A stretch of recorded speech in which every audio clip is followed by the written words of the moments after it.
Within an hour of my arrival at Fort Union, my new post, my best friend Johnny came to the barracks with a broad grin and a friendly cloud on the shoulder.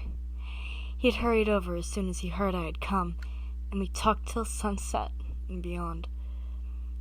As soon as Johnny mentioned Celia's name, I knew he had it bad for her. To hear him talk, Celia was the most amazing woman who had ever graced God's green earth. She was the sister-in-law of the captain, and all the young men on the base were infatuated with her. Celia was the prettiest of the eligible ladies that graced Fort Union society. She liked the spice of adventure to be found so near the wilds. Johnny alternated between elation when Celia talked to him and despair when she flirted with another man. I watched their courtship from afar and was troubled. There was something about Celia I didn't like. I never mentioned it to Johnny, but I thought she was too much of a flirt. I wished Johnny had fallen for a nicer woman. About a month after I arrived at Fort Union, a birthday dance was given for one of the officers. To Johnny's elation, Celia agreed to be his partner at the dance. Johnny was dancing on cloud 9 all night, until a messenger came gasping into the room to report an Apache raid. With a small scream of terror, Celia clung shamelessly to Johnny and begged him not to go, even though he was the lieutenant put in charge of the mission. Well, sir, Johnny proposed to her right then and there, and Celia accepted. Furthermore, Celia told Johnny that she would wait for him, and that if he didn't come back, she would never marry. I doubted Celia's sincerity, but Johnny just ate it up. I was assigned to Johnny's troop, so I had to leave too. We started out the next morning, had a rough week tracking down and fighting the Apaches. Johnny split up the troop, taking command of the first group and giving me command of the second. My men reached the rendezvous point with no casualties, but only half of the other group arrived, and Johnny was not among them. They'd been ambushed by the Apaches. I had to take command of the troop. We searched for survivors, but never found Johnny's body. As soon as I could, I ordered the men to return for home. Celia made a terrible, heart-rending scene when she found out Johnny was missing. She flung herself into my arms when I gave her the news and sobbed becomingly. The display turned my stomach. It was so obviously insincere. I excused myself hastily and left her to the ministration of the other soldiers. From that time on, I was careful to stay away from Celia, who mourned less than a week for my friend before resuming her flirtatious ways. About a month later, a rich, handsome lieutenant arrived at Fort Union. He was from the East, and Celia took a real shine to him. Johnny was completely forgotten, and so was her promise to him. It wasn't long before Celia and the lieutenant were engaged and started planning a big wedding. Nothing but the very best would suit Celia, and her bridegroom had the money to indulge her.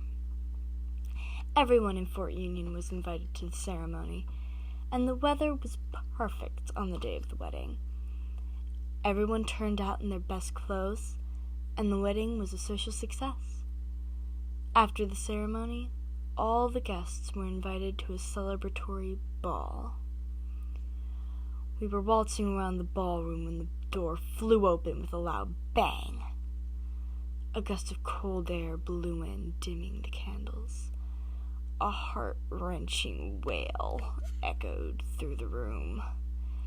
The music stopped abruptly, and everyone turned to look at the door. Standing there was the swollen, dead body of a soldier. It was dressed in an officer's uniform.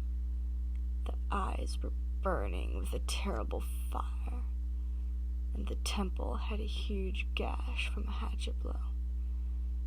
There was no scalp, and there was no doubt it was Johnny.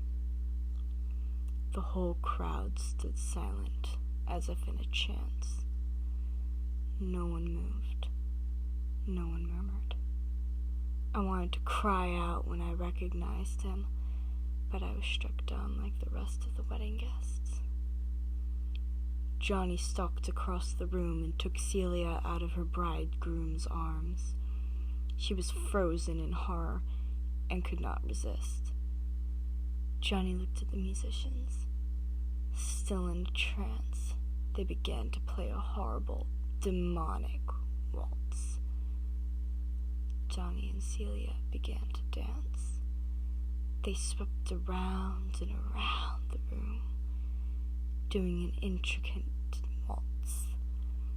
Johnny held the white-clad bride tight against his dead body, while a deathly pallor crept over her face. Her steps slowed, but still Johnny held her tight and moved them around in a grisly parody of a waltz. Celia's eyes bulged. She turned as white as her gown, and her mouth sagged open. She gave one small gasp and died in his arms. Johnny dropped Celia's body on the floor and stood over her, wringing his blood-stained hands. He threw back his head and gave another unearthly wail of despair that echoed around the room. Then he vanished through the door.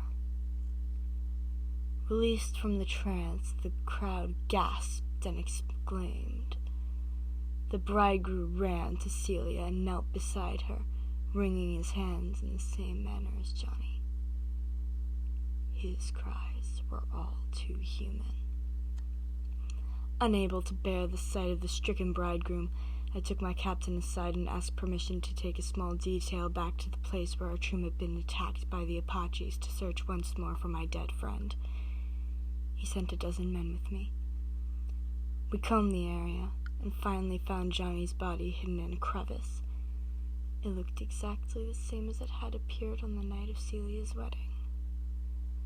We brought Johnny back to the fort with us, and the captain buried him beside Celia. Celia's bridegroom went back east shortly after we buried Johnny, and I resigned my commission a few days later and went home, never wanting to see that cursed place again. I heard later that Celia's ghost was often seen at dusk, weeping over Johnny's grave, but I never went back to Fort Union to see it